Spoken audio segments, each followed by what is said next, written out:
Hello friends, thank you for watching this video. I am Mohamad, and today after a summer break we'll be resuming our programming journey in exploring C# delegates. On this episode we'll explore delegates, how do they work, what are they, and how we can integrate them in our programming journey. We're also exploring func and actions, and we're going to be utilizing a real life scenario on how we can actually use them and how we can actually implement them. Now let's see what's on the agenda for today. First, we're going to be discussing our ingredients. What do we need in order for us to build and run our source code? And then we're going to be discussing what are delegates, what are functions, what are actions, and how we can utilize them. And then we're going to be implementing similar to a real world scenario. So what are the ingredients? First, we're going to be utilizing Visual Studio Code, which is going to be our code editor, and we're going to be needing the .NET 5 SDK. You can find the links on the screen and in the description down below. Now let's get started. So first, let's start by creating our application. So in order for us to explore delegates, the best way to do that is basically by creating a console application and start building it from there and actually see how everything works. So in order for us to build our console application, we're going to be utilizing the .NET new keyword. So we're going to put .NET new console, and we're going to be given the name, and let's call it delegate demo.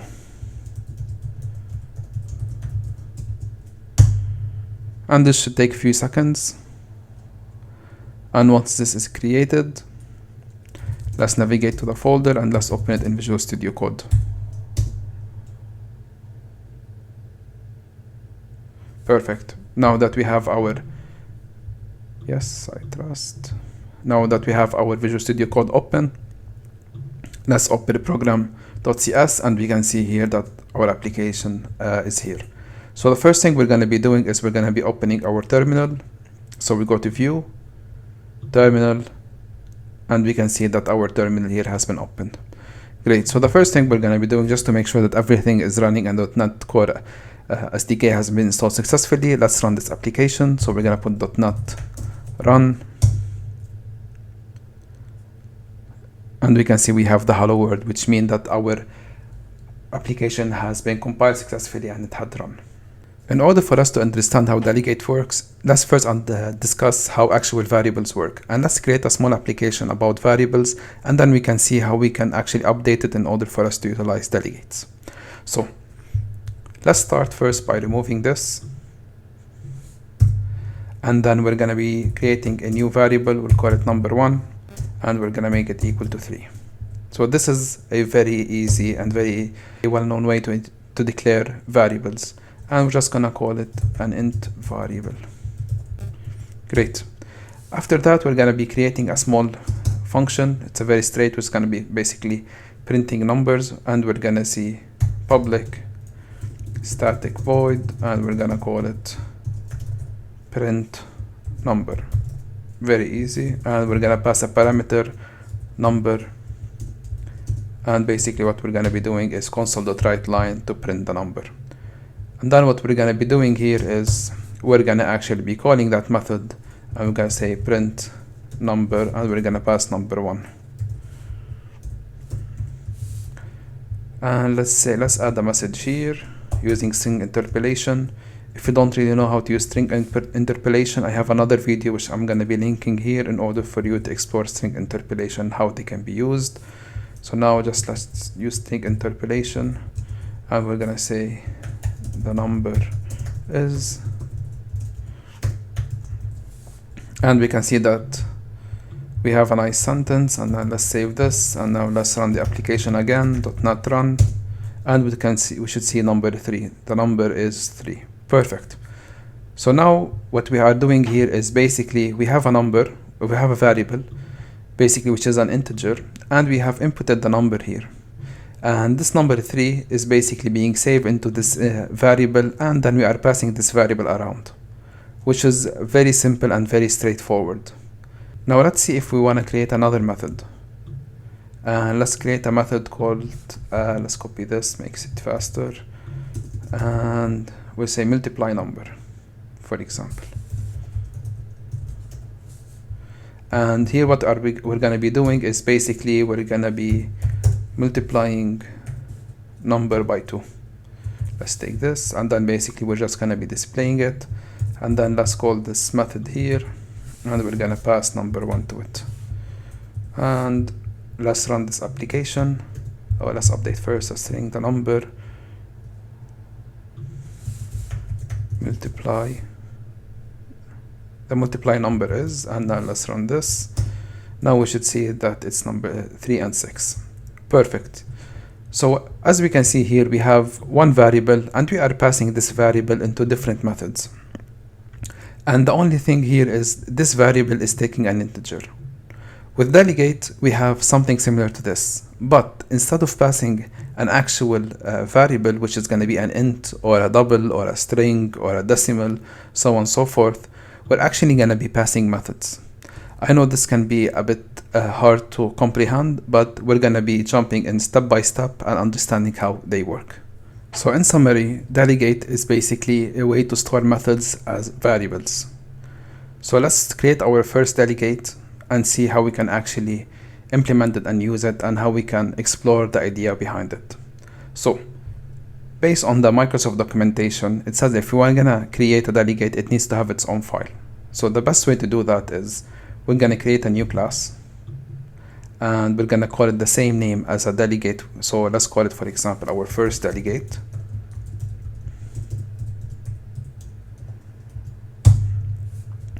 And what we're going to be doing is we're going to be deleting this because we don't really need it, and we're going to be defining our delegate. So what are we going to do? We're going to say public because we're going to be able to access it, and then we're going to specify that it's a delegate. And right now we're going to be creating delegates for methods who return void. So basically it doesn't return anything. So we're going to put void, and we're going to call this our first delegate.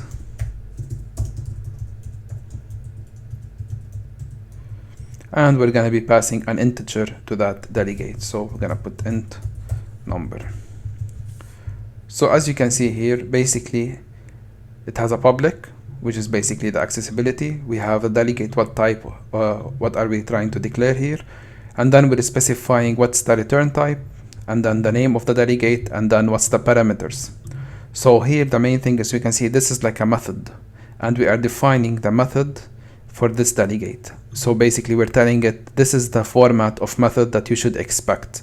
You should expect methods that it has a void, which returns a void. It has a name, can be any name that we want, but it expects only one parameter, which should be an integer. So delegates are very specific. So they need to match the return type. They need to match the parameters, and that's it.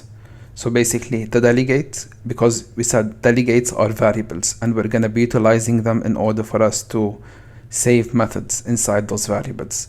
And in order for that to work, they need to have the same exact signatures, which is going to be the same return type and the same parameters. So in order for us to do that, we need to specify what are the correct return types and parameters that we need. So let's say we have a variable which is an int. For example, let's say we have int. We have an integer. Let's utilize it here. So let's say we have here an integer, and x we call it, and it's equal to 1, which should be fine. But imagine now if you want to pass x equal to 3.2, for example. This will not work because x is expecting an integer and we are passing here a decimal for it, which is gonna crash. Similar to delegate, in order for us to actually utilize it, the delegate, we need to have the same exact signatures from the return type and from the parameters. So now that we have declared our delegate, now let us actually utilize it. So how are we going to be able to utilize this delegate, and how are we going to be able to use it? So once we have created it here, let us just save it, and now let's jump back into the program.cs.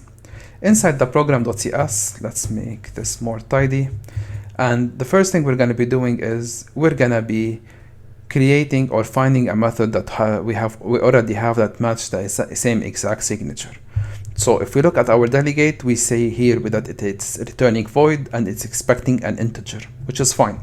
So if we return here to the program, we can see that we have these two methods, and these two methods, both of them return void, and both of them accept integers, which is perfect, which means that both of them fit that signature of the delegate that we have, which is great. So in order for us to use delegate, and just be worried, this is like a sample example just to illustrate how delegates work. In our real world scenario, we can actually see how we can actually utilize delegate in order for us to reuse our code. But for now, although the reasoning will not make 100% sense, it's only for us to demonstrate the syntax and how we can actually initialize and how we can use delegates. So right now, we have already defined the delegate. Let us now initialize it and use the delegate. So let's create a variable, and this variable we're gonna call it first delegate. And basically from here, we're gonna declare it similar to what we declare any other variable, and that's by utilizing the new keyword. And then we're gonna call it first delegate. And then basically what we're gonna be doing is we need to pass the method that this delegate will handle. Because as we see here, let's see here, when we declare a variable here, what we are doing is we're basically assigning a value to that variable. So here it's an integer, and we're assigning variable 3 to the integer. For our side here, because we are declaring a delegate, we need to pass a single variable, or we need to pass a method who's gonna be saved inside this delegate. And we can either choose print number or multiply number. For now, we're just gonna choose the first one, which is print number. So how do we add this? We're just gonna open a parenthesis, and we're just gonna put print number, and we're gonna close this. And we can see here right now, if we hover, we can see that this is our first delegate, which is gonna be our local variable. Great, now we can say, okay, we have a delegate, and basically this delegate refers to the print number method, and that's fine. But how can we utilize it? It's also very simple. We utilize it similar to how we utilize any variable. We call it. So first delegate. And basically, since the methods that we are passing expect a integer parameter, we need to actually provide that integer parameter. And we already have the number 1 integer declared, so let's utilize that. And let's close it. And now let us comment these out. And now let's run our code, .NET run.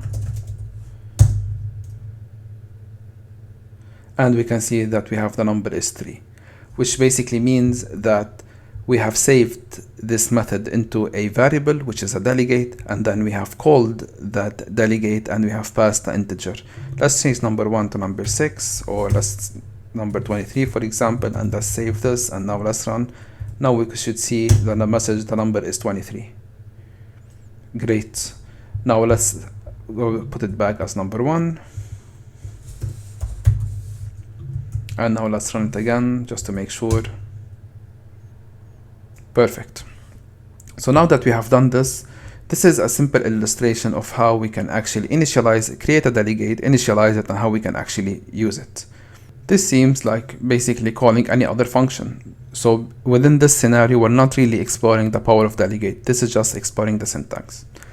Now let's see a different approach to delegates. So now let's say I have a method, and when I want to pass a method to a method. Although this sounds interesting, let's see how we can do that. So I'm gonna create a new method here, and I'm gonna call this public static void, and I'm gonna say call it delegate handler. So basically, this is just like a name of the method that's basically tells me that I'm gonna sending methods to this method, basically sending a method in variables to this method. So I'm gonna call it delegate handler, and I'm gonna tell this method what type of delegate it needs to expect. And because we have created one, so I'm gonna say it's gonna expect a first delegate type, and I'm gonna call it deleg. Great. And what I'm gonna do with this delegate, basically I'm gonna initialize it inside this method. So we're just gonna say deleg, and just gonna put the number 23, for example. So you might think to yourself here, okay, we have a method and we're passing a delegate to it, and then we are just initializing it. But why is this different than actually directly calling? I'll show you why here.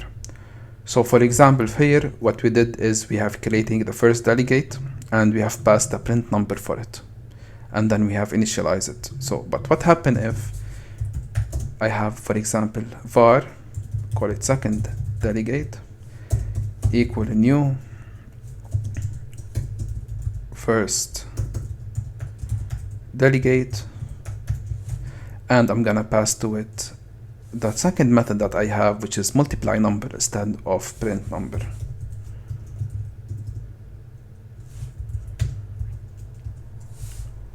So now you can see here I have now two delegates, which basically utilize two delegates, which basically utilize the first delegate that I have, and basically both of them adhere to the conditions that I have, that they must return void and take a number.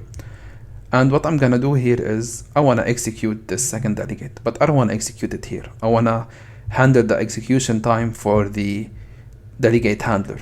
So how do I do that? All I need to do is delegate handler, and I'm gonna pass the second delegate.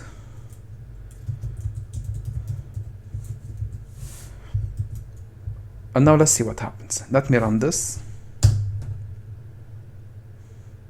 And as we can see here, that because the second handler here, let's comment this out so this will become more clear. And let's run this. So as we can see here, we have the multiplier is number 46. So what we did here is we have created a new delegate called second delegate, and we have passed the second method that we're gonna be initializing, and then we pass this method to to another method which is called the delegate handler. We can call it whatever we want. I just called it delegate handler so we can understand it. And then here we just basically initialize that method and we have executed it, which is great. But now let's see what's the cool part of it. Let me uncomment the first delegate, and what I can do is I can actually pass delegate handler and I can pass the first delegate. So now we can start to see how this is powerful, because basically I have multiple methods. I'm just sending it to a single method for execution, which gives me the ability to reuse a lot of my code. And now let's just execute this, and we should see the number 46 and we should see the number 23, because here we have the number 23, and the second one just printing it, and the first one just multiplying it by 2, which is great. So now we can see here that inside this delegate handler, basically we are passing the two delegate that we have already initialized. So now let's create another method which is gonna be adhering to the same parameters and output. So we'll take this one and let's pass it here, and we'll call this add number. So we're just gonna take a number and we're gonna plus 100, for example, 200, and we just say the addition number is, and we're gonna display it. So here, as we can see, I have created two delegates and then I have sent them. But what happened is if I want to send multiple ones, and I don't want to be creating a lot of delegates and sending those delegates. Well, delegates are really powerful, and one really nice things about them is we can actually chain methods to the same delegate. So what do I mean by that? Let me comment this out. And here we can see, and let's comment, this is already commented. So here we can see that we have the first delegate that we have created for first delegate, and it refers back to the print number. But what if within this same delegate, first delegate, I wanna actually add the multiply number and I wanna add the add number methods to them? It's very easy, and here we can see how are we gonna be chaining methods into the same delegate. So how do we do that? Basically, we're gonna say first delegate plus equal. That's mean that we're gonna be assigning new methods to the same delegate. And basically here, what we're gonna be doing is once we have done that, all we need to do is just type the method's name, and it's gonna be multiply number.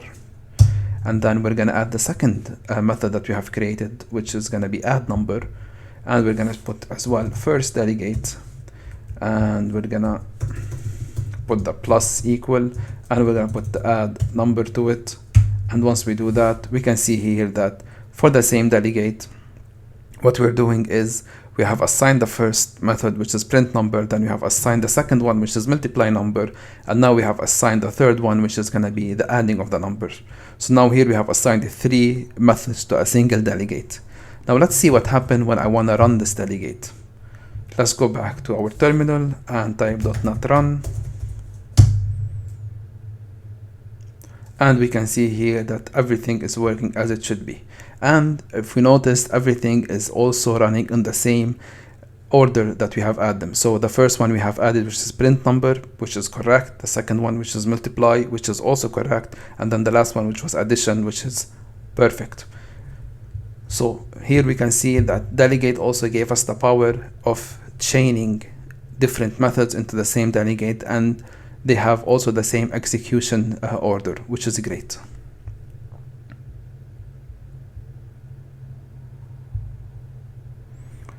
As well, delegate gives us another ability, which is actually removing methods from the delegates.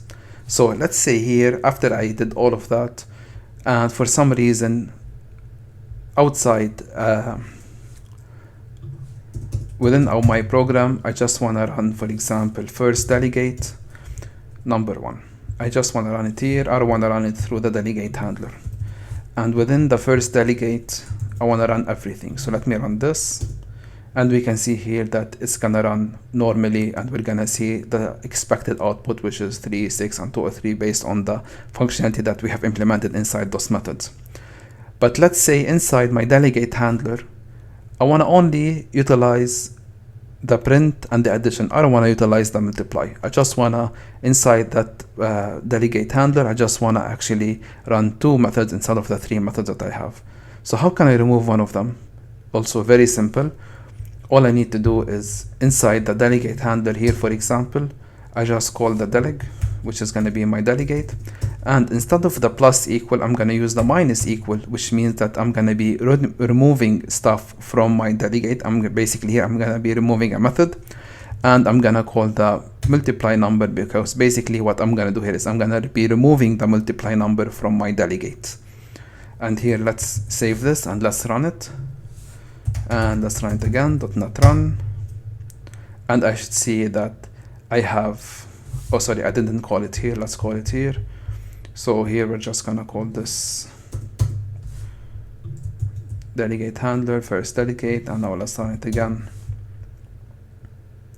And we can see here for the number 3, which is here we're passing for the first one, we see that we have number 3, and we have the multiply number, and we have the addition, and which is number 2 or 3. But for the other one, delegate handler that we have passed, it only has the printing of the number and the addition. It doesn't have the multiply, because we have actually removed the multiply from the delegate and removed it from the chaining. And as well, even with the removal of that chaining, we can see that's actually still following the same order of addition to the delegate, which is great. Another thing which is really powerful about delegate is we don't really have to create methods and to attach them. What does that mean? So we can do actually is create anonymous methods, which is really powerful. So first delegate, and what I'm going to be doing here is I'm going to be creating an anonymous method and actually using it. So let's create a lambda method. And basically, because we said that this type of delegate only accept method which has parameters, one single parameter, which is an int, and returns void. So what we're going to be doing here within the anonymous method, we're going to specify an x, which is going to be our parameter, and we're going to be actually just specifying the output, which is going to be console.writeLine. And basically what we're going to be doing here, let's just say it's going to print out, let's use string interpolation, or let's just use x multiply by 4, and let's print that. And now let's run this and let's see what's gonna happen. And as we can see here, for this number 3, we have, for the number 3 that we're passing, we can see that the output is 12, and for the delegate handler, the number is 92, which is great. So we can see here as well that delegate also work with anonymous functions, and we can actually utilize them, and we can actually add as many as we want to them. So this is one. Let's say I want to add another one. I'm gonna call it first delegate plus equal, I'm gonna call it x again, and we're gonna say console.writeLine, and this is gonna make, for example, -9 for some reason. And now let's run it, and we can see that we can actually run it. The only thing that we need to be wary of is when actually utilizing an anonymous function to chain it to a delegate, we cannot actually remove it, because basically once we have created this anonymous function, what we're doing is we're creating an temporary variable or temporary allocation our memory, which is going to be attached to this delegate, which has a random ID. So let's say after we have added that, inside my delegate handler I want to remove this method, for example. So what I can do here, if I type delegate minus equal this, although for our eyes this method here look exactly as the method here, but they are not the same when the compiler try to run it. Why? Because here when we have first created it, because it's an anonymous method, when it's stored in our memory, it has a random ID that the compiler assigned to it. But here, when we try to remove it again, the compiler will recreate this method and assign it an ID and then look for it to be removed. Because it hasn't been created before, the IDs are gonna be a mismatch, so it will not be able to remove it from our memory, so it will not be able to remove it from the delegate. This is why it's not we are not able to remove anonymous functions directly from the delegate. So if you're planning to actually adding and removing methods from the delegates, I wouldn't suggest to using anonymous function, because they will not work. You have to create a proper method's name and actually do that, because those proper method names, when we are referring to it, the IDs that the compiler gives them inside the memory are saved, and they're not gonna change. For every execution time, they're gonna be saved. As soon as the compiler stop and re-execute again, they're gonna have new IDs, but those IDs will gonna be live as long as the application is running. So I'm happy that we covered that. So here, right now, we just covered the main aspects of delegates. One last point that I want to cover when it comes to delegate, actually 2 points, is how we can execute them. So here we can see that we have execute this delegate by just passing the number to the delegate. Another way we can actually execute this is by utilizing first delegate, and instead of directly calling it, we can just hit dot and we can find the invoke. And within the invoke, we can send the parameters. So these two are exactly the same thing, and both of them execute at the same time and in the same speed. The only thing, this is a bit shorter than this. The proper way is this. Excuse me, this is just a shortcut that we have to basically call this. So that's the first thing. The only real reason that I suggest utilizing this is, let's say within our delegate handler, instead of utilizing delegate 23, is we can switch it to invoke. The only time that I really think that we can actually use this, or I encourage using this, is in order for us to do null checks on our delegates. So instead of handling a null exception, so what we can do here is, if we do it this way, we can just add the question mark and basically have a null check before I can actually invoke it and create an exception. If we do this, if we add this question mark to the delegate, it means that it's gonna check if this delegate is null or not, and if it's not null, it's actually gonna invoke. If it's null, it's just gonna ignore the rest and it's gonna continue running the application. So that's one reason why you should use this instead of using directly the delegate with a parameter next to it. So that's another one. One last point I think we should mention into delegate before we need to jump into actions and func is dynamic invoke. So here we have said that these delegates, because we have created them and we know the exact parameters of what do they expect, we can see that they are expecting a number and they return a void, which is the proper thing. But let's say we are using a delegate which we don't know. So let's say we have a method which instead of taking the delegate that we have, let's create it here. So let's create a new method, public static void, and we'll call it generic delegate handler.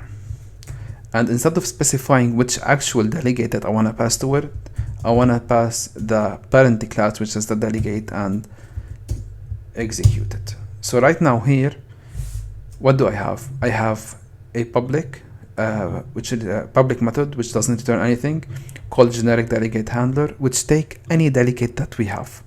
It's not linked to a specific delegate. Basically, we're sending the base class, and then we're going to be executing that base class based on the parameter that we want to send. So there is no specific delegate that we want to do. It's a generic delegate handler that we want to initialize and actually use.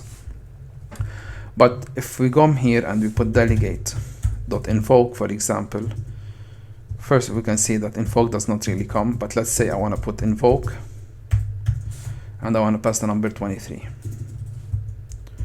First of all, we can see the compiler is not happy. It's really complaining because basically here we are passing a base class of a delegate, and we're telling it to invoke as if it already knows the delegate that we have, which is not the case, because basically this delegate doesn't know which signature it needs to adhere to. Does it need to return a void? Does it need to return something, or it doesn't return anything? Does it have an parameter of int, or it doesn't? So it's really confusing for it. So how do we delegate this, and how we can actually handle this inside our code, specifically dealing with generic delegates? So the main solution for this is utilizing dynamic invoke. So what is dynamic invoke? Dynamic invokes means, so once we pass a delegate here, it will actually try to look inside our application and see all of the delegates that we have. And once it checks all of the delegates that we have, it will match the delegate that we have passed to that methods with all of the delegates that actually exist in our application. And if it will find a match, it means that if it finds a method or a delegate, that has the same parameters and the same return type, it will actually execute the delegate for us. But in case it doesn't, it will fail.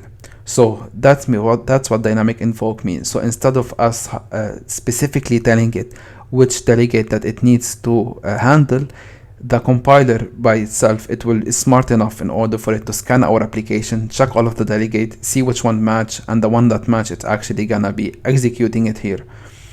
So this is really powerful, but the main downside of utilizing dynamic invoke, it's really slow. It's almost like 5 to 10 times slower than just invoke. So the only reason that we can actually, or the only reason that we see that we need to utilize dynamic invoke is when actually utilizing generic delegate, and we don't really know how to, or we don't really know the types of delegate that we are expecting. In that case, yeah, dynamic invoke makes sense. But in every other case, we need to use the invoke directly because it's much more better on performance side. So let's do like a quick summary of what's happening inside this method. So basically here, just so we can fully understand this point, because it's really important. So we have passed a base class delegate, which we don't really know what type does it refer to. And then because we cannot really utilize the invoke directly here, because we don't really know the type of that delegate, we are utilizing dynamic invoke, which basically gonna try to match the delegates to the same signatures that we have, and after that basically it's gonna actually try to match it, and if it matches, it's gonna execute it. It's not gonna return an error for us. Let us try to execute this now. So let's copy this name, and here, for example, what I'm gonna do is I'm gonna pass to this first delegate, and let's see what's gonna happen now. And we should see that it's actually gonna execute my delegate here. Let's comment everything else so we can see only the results from this generic delegate handler. And let's run it again. And we can see that we have number 23, number 46. Oh, we have, 46, we have 223, and we have 92 and 14, all based on this number here that we have passed through dynamic. Let's choose a different number like 50 so we can see better Let's run it again, and we can see 50, 100, 250, 241. Great. Now let us see here, if we change this 50 to a string instead of an integer, you can see here that the delegate is not really complaining, because it doesn't really know what type of delegate we are passing to. So it's just gonna say, okay, you want a string, I'm gonna accept it for now. But once it compiles and it runs, we can see it's not gonna like this, and it's gonna break, because if we look at the main error, it says that object of type string cannot be converted to system.on32. Why? Because the delegate that we have passed here, which is gonna be our first delegate, which refer back to this, it only accepts an integer. And here, when we're trying to do the dynamic invoke, we're passing a string which is not gonna like this, and it's gonna break. Perfect. I think now we have covered almost all of the main points that we want to use within delegates. Now let's jump into actions and func. So let us now see a method that or a way that us utilize actions. So because we're discussing delegates, you will think that actions and func are directly related to them, and you're correct about that. Let us create a method, a simple method, and we're just gonna call it C public static void, and we're gonna call it print hello. As simple as that. And this method only gonna do is basically print a hello. And here I'm gonna create an action. So I'm gonna call it action, and I'm gonna call it action because it's very creative. And then all I'm gonna do is I'm gonna pass the method that I just created, print hello. So after I did this, we can see that what I'm doing here is I'm just allocating the print hello method to this action. But what does that mean? So the idea behind actions, they are shortcuts to delegates, which means that actions are in essence this. So we'll say public delegate void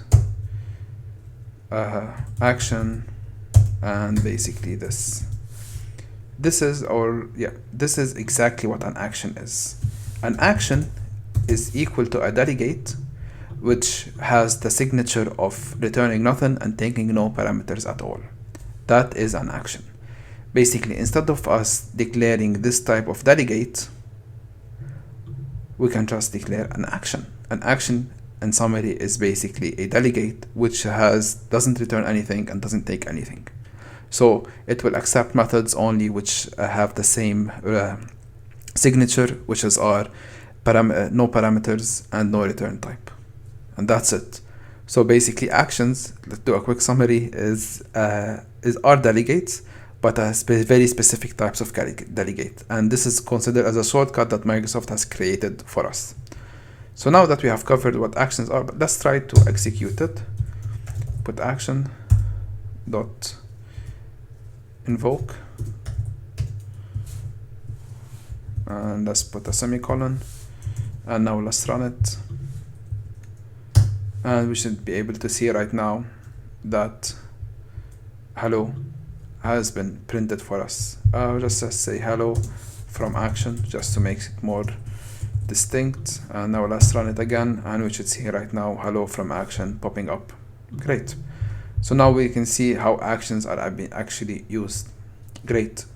Now let's discuss what are funcs. Oh, before we do that, so I said that right now that actions are basically equal to any methods which adhere to this delegate void and doesn't retake. But that's not the full truth, because the main idea behind actions is that the thing that we really care about is not returning anything, but it can take a lot of parameters. So what do I mean by that? Within this initialization of actions, we can see here that we don't take any parameters, but we don't also return anything else. But what happens if, for example, I want to create an action? I'm going to call it action 2 because it's very creative, and I want to pass to it the multiply number. It's going to complain. Why is it going to complain? Because multiply number takes an integer, and the actions here does not take an integer. So how can I fix that, and how can I make this action work for me? So all I need to do is I need to do this, and I need to specify an int. So what does that mean? So what I'm telling here, the action, is that the action is only taking one single integer, and basically action 2 is going to be equal to this right now. Action 2, it's going to be equal to public delegate void action 2 int x, and that's what's happening here. So basically action here adhere to this regular now. So basically it doesn't return anything, it take a single integer, and that's it. So basically actions are, again, they are shortcut to delegates, and the main idea behind them is they do not return anything. The return type is always void. I can add up to 16 parameters here, so it can be something like this. Say action. Before we do that, we'll call it action 3, and let's create an anonymous function, for example x y z k o مثلا f okay z t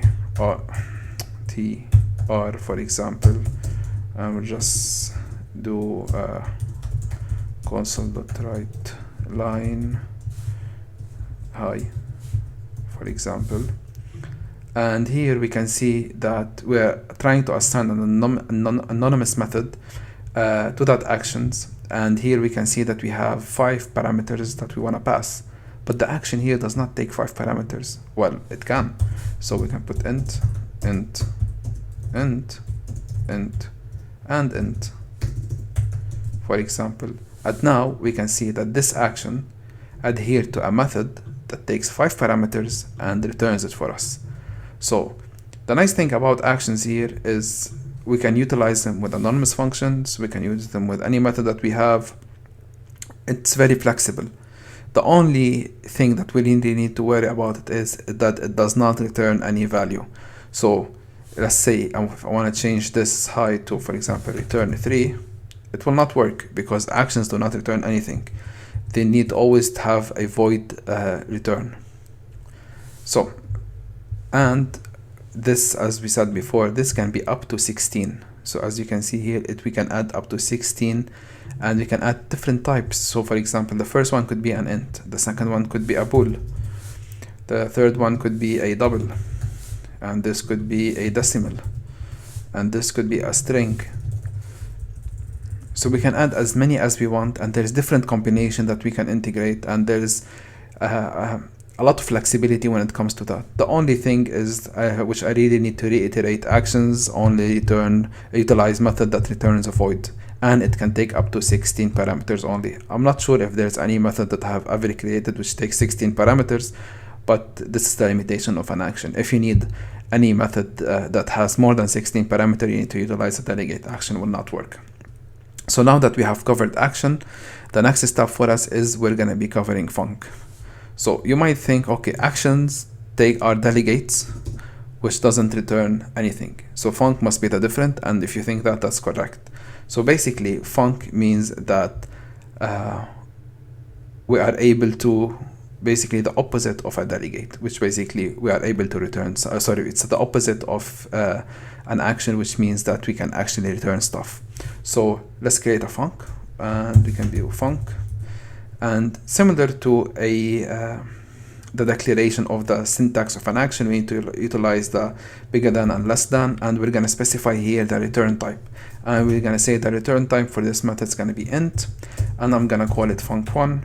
And basically, in all of my methods, I don't have anything right now which basically creates or return an integer. So I need to create that. So let me create here a new method. I'm gonna call it public static int, because this is the return type that we want. And I'm gonna call it, for example, calculate numbers.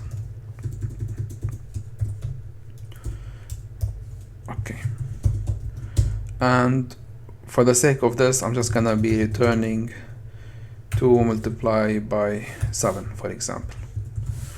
And this method here, basically, it does not take any parameters, as we can see. It only do the small calculation and return an integer. So if I do here calculate number, we can see that it's happy about it because it actually adhere to the return type of an integer. And let's execute this and see what happens. So if I put func1 dot invoke and let's run it, and we can see here that we should see the number 14. Oh, we're just returning it, we're not printing it. So let me save this in a variable var, we'll call it xyz. Very creative, I know. And then let's just do console.writeLine, and we're gonna call put string interpolation, the result of the func is, and then we'll pass the result, which is xyz, and let's add a semicolon, and let's save this, and now let's run it again, and now we should see the result of the func is 14, which is correct.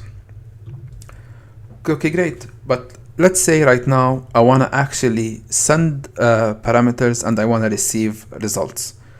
I can actually also utilize func for that. So how can I do that? Let me update this method here, calculate number, so it will have an x, which is going to be an integer x, and an integer y.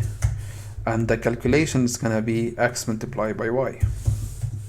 First, let's start with an x first, one single integer, and then we can see how we can add another one. So we're going to say x multiplied by 2 for now. So every number that we send, it's going to be multiplied by 2 and then sent back. So here, right now, this is going to start to complain. Why is it complaining? Because here it's now expecting a parameter, and here we don't have anything that says that the func is going to take a parameter. So how do we actually inform it that, okay, it's going to have a parameter? It's also going to be very simple. So as we saw here we have added an int. An int means the return type. What we can do is we just put an int at the beginning. I know this might sound confusing for now, but stay with me so I can explain it. So here, for example, the int mean at first within a func, orders matter. It order really matters. Why is that? The last int that we put is going to be the return type. Anything before the last are parameters for the methods. So here, because this method here, calculate number, takes an integer as a parameter and return an integer, we have going to be 2 integers.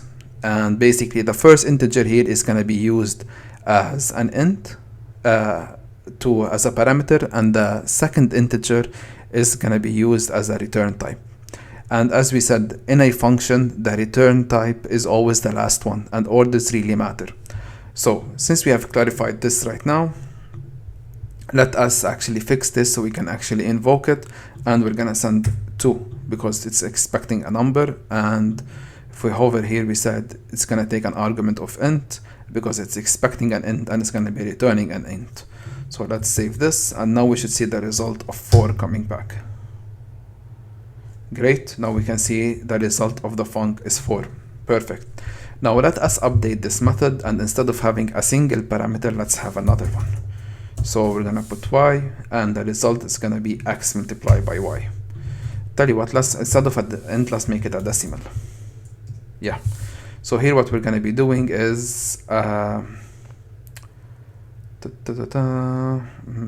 it's not happy about that. Let's make them both decimals instead of an int. And what we're gonna be doing is we're just gonna casting them to int. Let's see.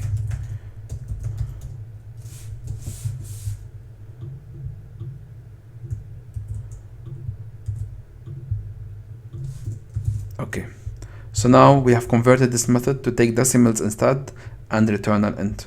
So here, what we're going to be doing is we need to update this func to take 2 decimals and return an int. This is not a valid testing, but this should do for now for our scenario to explain how it works. So let's update this. So we said it's going to take 2 decimals, and we said orders really matter. So the first one, we're going to make it a decimal because we said we have 2 parameters. The second parameter is also going to be decimal, and the last one is going to be the return time, which is going to be an int. And here we can see that the invoke is not happy anymore because it is expecting 2 decimals, and we're only providing 1, which is an int.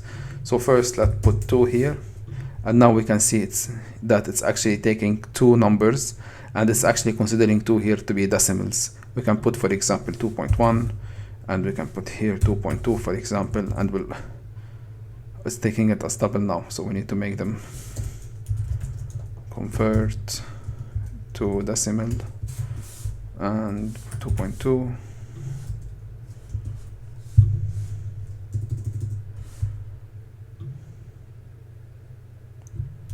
We'll put this as 2.1,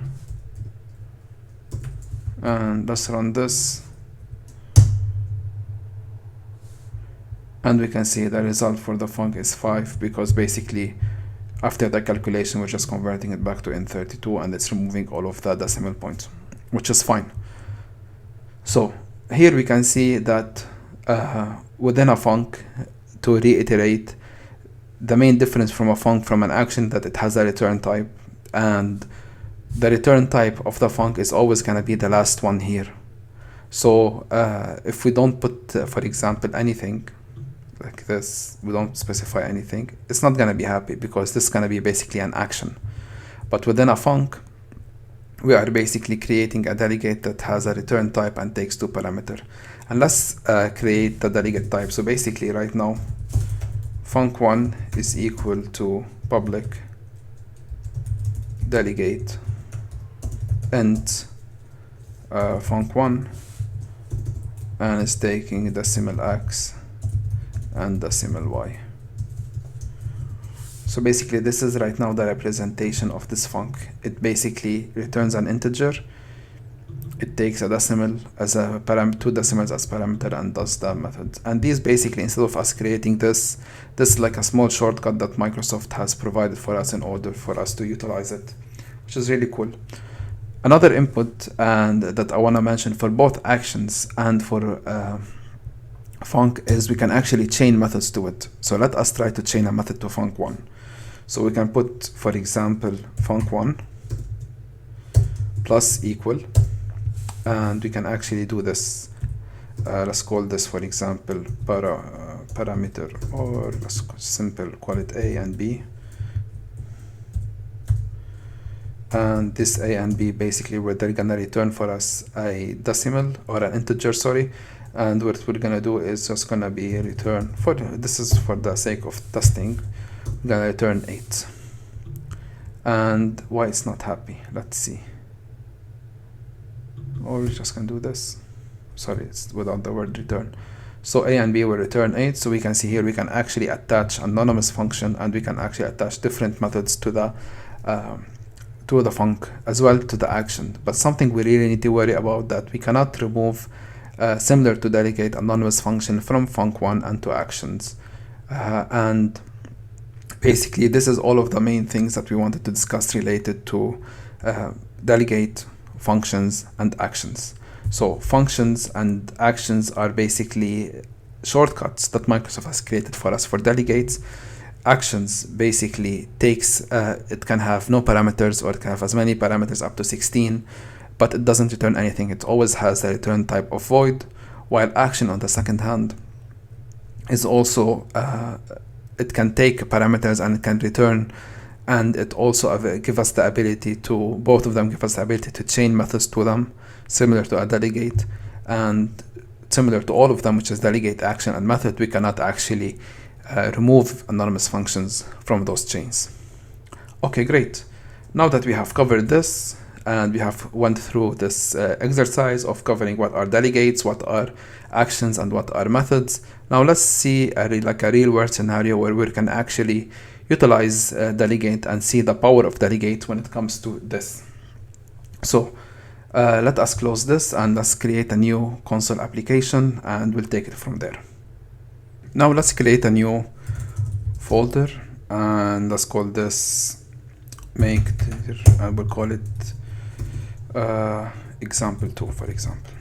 And inside this example2, let's first create our console application, which is gonna call it which is gonna be basically a grading application to see if student passed or failed. And I think a good way to implement this is we can create a console application which connect to a class library, and that console application and the class library will basically utilize each other. And basically inside the class library we're gonna have the models, and we're gonna actually inject the conditioning of passing and failing to that class library.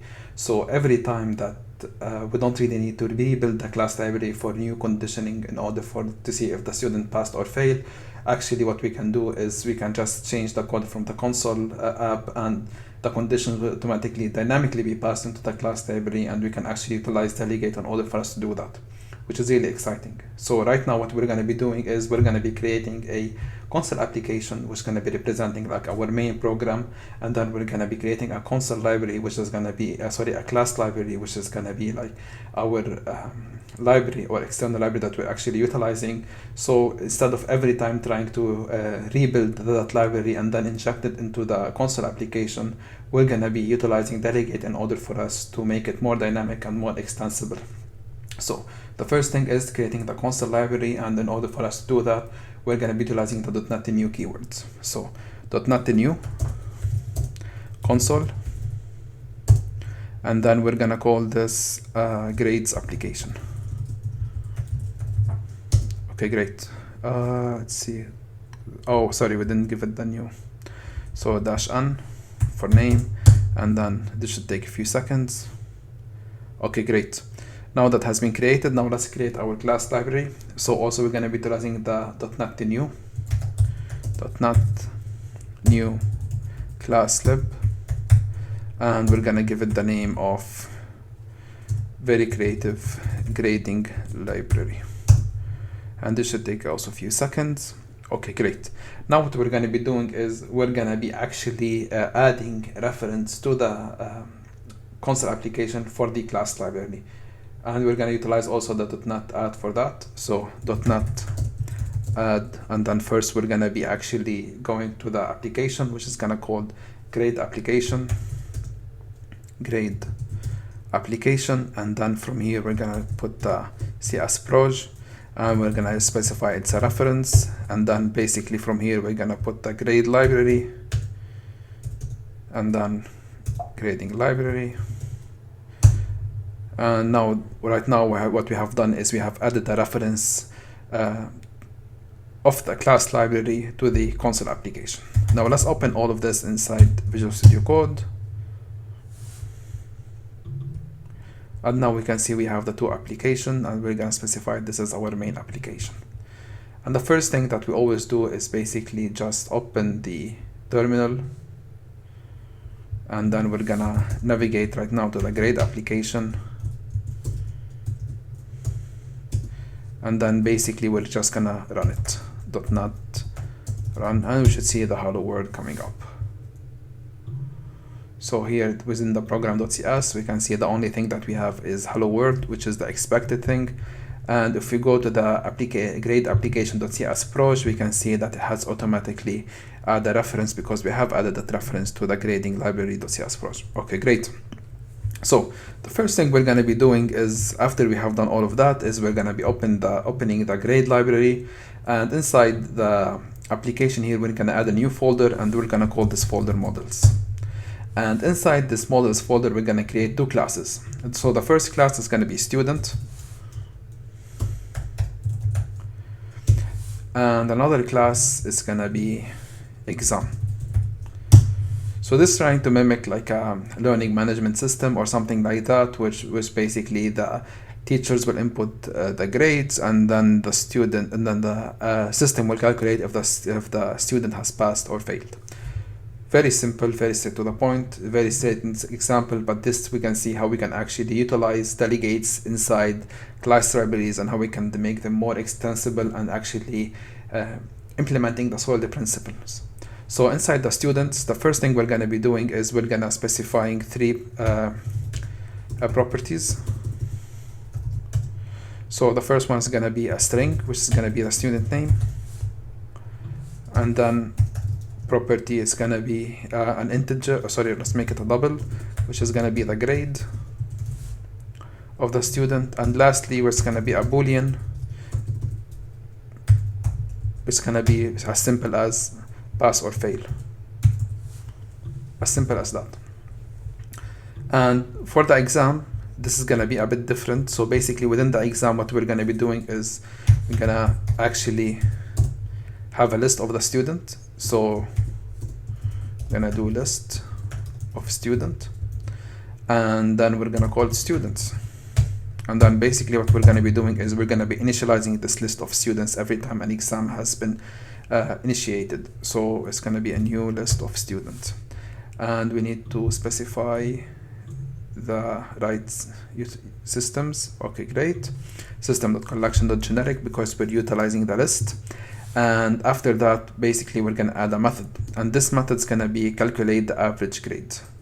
So we're going to create two methods. The one method, we can see how we can first try to inject a delegate to our application, and the second one is actually going to be the main implementation of delegates. So we're going to call it public double calculate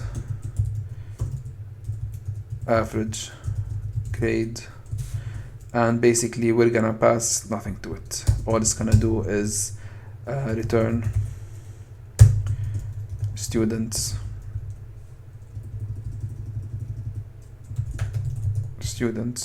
dot sum, and then we're gonna do the summation based off the grade, and then we're gonna divide it by the student count, and we need to add a reference to link, and that should be enough for now. So this is gonna be right now just a simple example, just so we can see that if everything is working as it should be, if the class library and the console application are able to communicate properly. So let's come here inside the program.cs. So inside the main method, just gonna add a static exam equal new exam, just basically trying to initialize it. And let's fix this. Let's put this outside the main method. Apologize. Okay, great. And basically right now let's add a method here. We'll call it private static, doesn't return anything. We're just gonna call it add students or initialize students.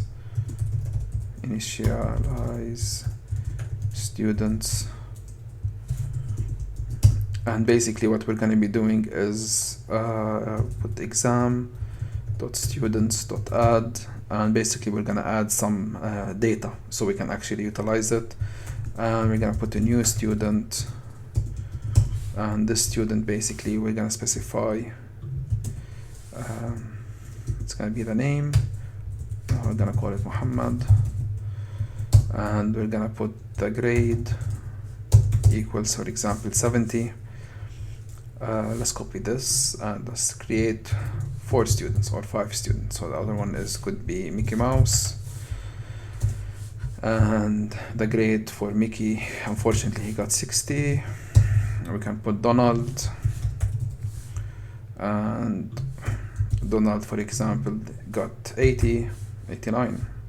And let's put, for example, Goofy got, I don't know, 55. And lastly, maybe we can put, I don't know,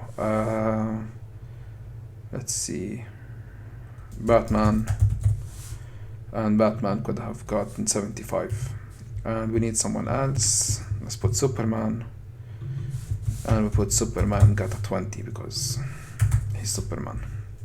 Anyways, so we got all of these initialization of the students, and now let's actually utilize this. So once we have added this, now let's try to actually call these methods. And how are we going to be calling it? So here, let's remove those, The first thing is we're gonna put initialize students here so we can actually add those to the list.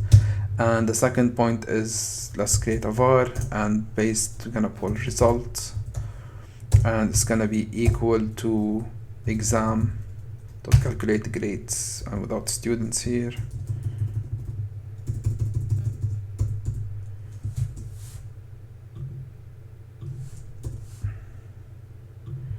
Let's see, it's not accessible. Maybe I put it as private. Oh, calculate average grades, sorry. Okay, now all we need to do is just console.writeLine, and I'm gonna pass here a string interpolation, and inside the string interpolation I'm gonna say the student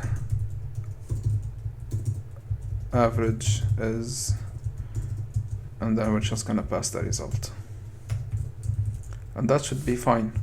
Now let's run this application,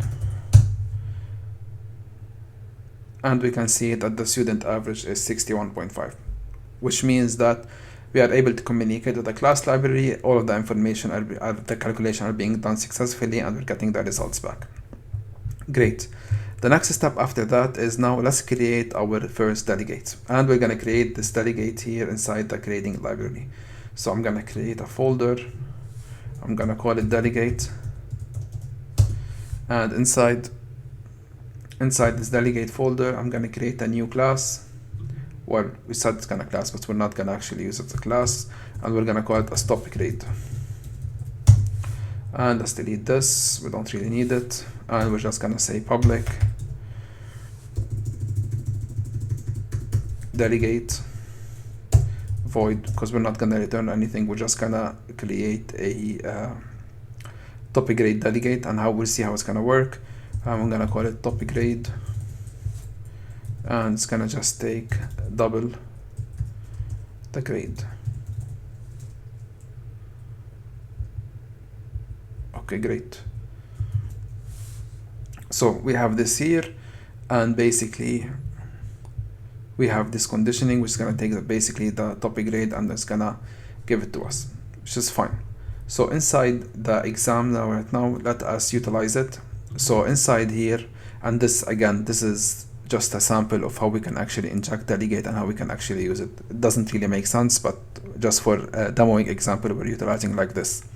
So inside of this here, let's put topic grade, and we'll pass the topic grade here. So basically what we're doing is we're injecting this delegate into this method,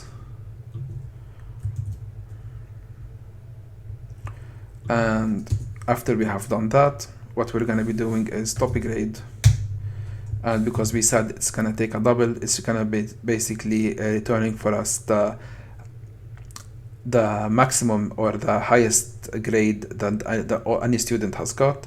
And in order for us to do that, we're just gonna go through the list of students, check their grades, and return the latest one, and we're gonna utilize link for that.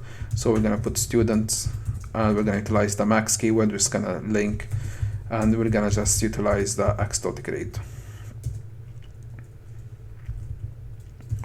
And as simple as that. Basically this one here, what's gonna do is it's gonna go check the highest grade, and it's gonna give it back to us. And we can see here that we are injecting additional functionality to other than the sum. So it's not only a single functionality, we have multiple functionality that we are actually injecting to the same method, and this is something we can actually utilize. So if it has a delegate, we can pass different conditioning to a delegate, and we can actually utilize it here. So how are we going to utilize this? It's going to also be very simple. So inside our methods, what we're going to be doing is we're going to be creating a new method. It's going to be also, let's say, public static void. I'm just going to call it high grade for now. And we said that this high grade is going to take a double, and we're going to call it the grade. And what we're going to be doing here is we're going to be basically displaying console.writeLine, and we're going to say the highest grade is, and then we're just gonna pass the grade, and we're gonna close this from here. And then what we're gonna be doing is we need to initialize that delegate as we did before. So we're gonna put var deleg equal, and we called it the new top grade, and we're gonna pass to it the high grade because that's what it's expecting, and because it is expecting a method that takes a double. And after that, all we need to do is just pass the delegate here. And now let's run this and see what do we get. And as it runs, we can see that we got the highest grade, which was 89, and we got the student average, which was 61. So let us do just a quick summary of what happened here. The first thing that we did is we have created a new delegate, and we have specified that for this delegate, we're gonna take a parameter of a double, and we're not gonna return anything. So it's gonna have a return type void. So that's the first thing. The second thing that we did is inside the exam model, what we did is we have injected the delegate here inside the parameter of this method, and we told it that this method or this delegate here is gonna get executed, and we're gonna pass to it a number. And this number that we're actually utilizing here is the highest grade based on a link expression that we have created. And once we have done that, inside our console application, what we have done is we have created a new method that's gonna basically take a double and doesn't return anything. And all of this method does is just print out the highest grade. And then we have initialized the delegate here. And then once we have initialized that delegate, we have injected into the calculate average grade. And then once we have injected it, it has automatically run, and we have displayed the result. So that's the first real life scenario, or how we can actually inject different functionality into our class libraries and how get more out of them. I think that the second implementation that we're going to implement now could make a bit more sense, which is basically what we're going to be doing is we're going to create a dynamic way, to specify if a student has passed or failed. So let's do this now. So what are we going to be doing first? So inside our exam, we're going to create a new method. And basically this method is going to be public void, and we're going to call it pass student. As simple as that. And all it's going to do is it's going to loop through the students. So we're going to put for each var student and students. And basically what we're going to be doing is we're going to be doing a checks. So if student.grade is higher or equal to 70, we're just going to say student.pass equal true, else student.pass equal false.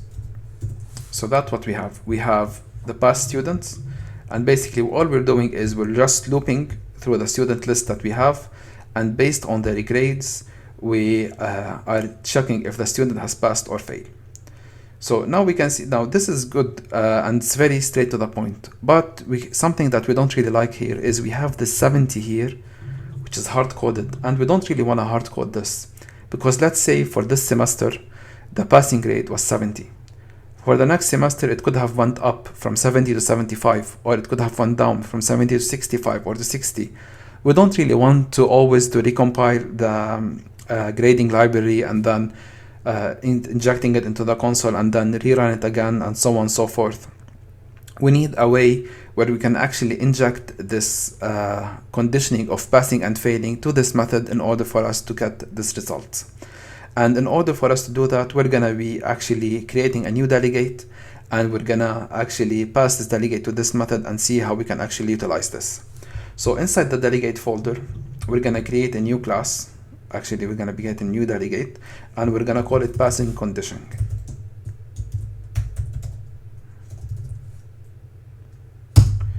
And it's going to be very simple. And basically, it's going to be public delegate. It's going to return for us a boolean, which means we're going to see based on the condition if the student has passed or failed. And basically, it's going to take a double, which is going to be the grade. Very simple delegate. Again, just to reiterate, it's gonna be a delegate, it's gonna return a boolean, and it's gonna take a double, and basically this condition is gonna specify if the student has passed or failed. So once we have done that, what we need to do is we need to update our method that we have created in order for it to take advantage of this delegate. So inside the class exam.cs, what we're gonna be doing here is we're gonna updating this to the passing condition, and we're gonna call it is passed. As simple as that. And here, instead of having this hard-coded condition, we're just gonna pass the conditioning that we have, or the method that we have here. So it's gonna be is passed, and if this condition has we're gonna pass the student grade. And basically what we're gonna be doing, if this condition actually if this grade meets the condition inside is passed, the student will pass. If not, the student will fail, which is completely what we want. Now, how are we going to use this inside our console application? It's going to be very simple. Now let's go inside our program.cs. Similar to what we have done before, we need to initialize this new delegate. So far we're going to call it p delegate, because passing delegate, and it's going to be equal to passing condition. And basically we need to create a method which is going to be representing this condition. And what are we going to be doing here? So similarly, we're going to create a new method. I'm going to call it public static. It needs to return a boolean because it's going to be pass or fail, and we're going to say student. I'm going to call it student passing, and then we're going to just take the double, which is going to be the grade. And then once we have done that, all we need to do is add the condition that we want. So we're going to say if grade is bigger or equal to 70, return true, else return false. So now what we're going to be doing is we're going to take this passing student, we're going to pass it here, and with the condition that we have, and then basically what we're going to be doing is we're going to be calling that method in order for us to pass it, to check if the student has passed or failed. So let's add this at the end. We're going to say exam the passing student, and what does this going to take? It's going to take the p delegate, if this is what you said, correct. And then let's remove this.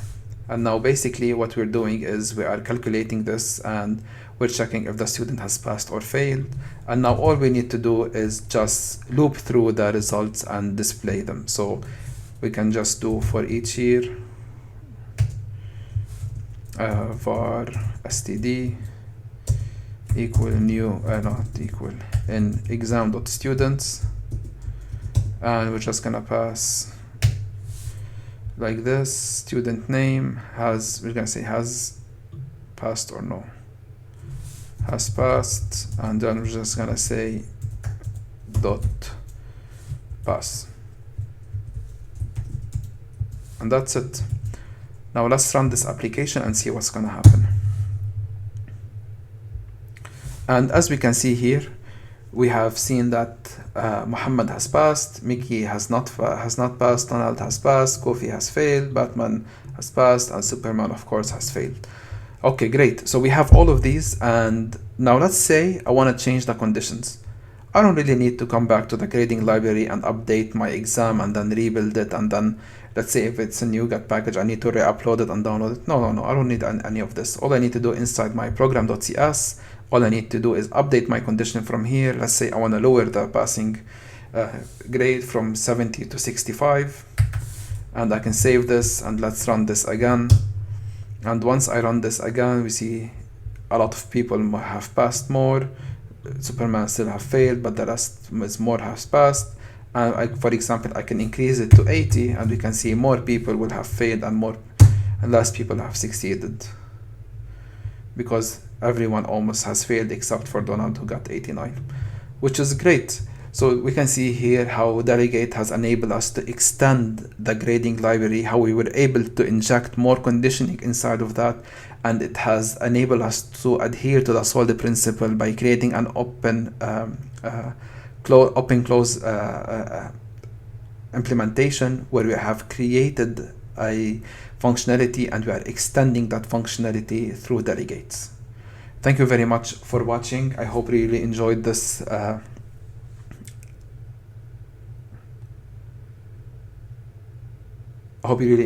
tutorial. Please like, share, and subscribe if you like this. Please also ask all of your questions in the comments down below. The source code will also be available in the description down below. Have a great day.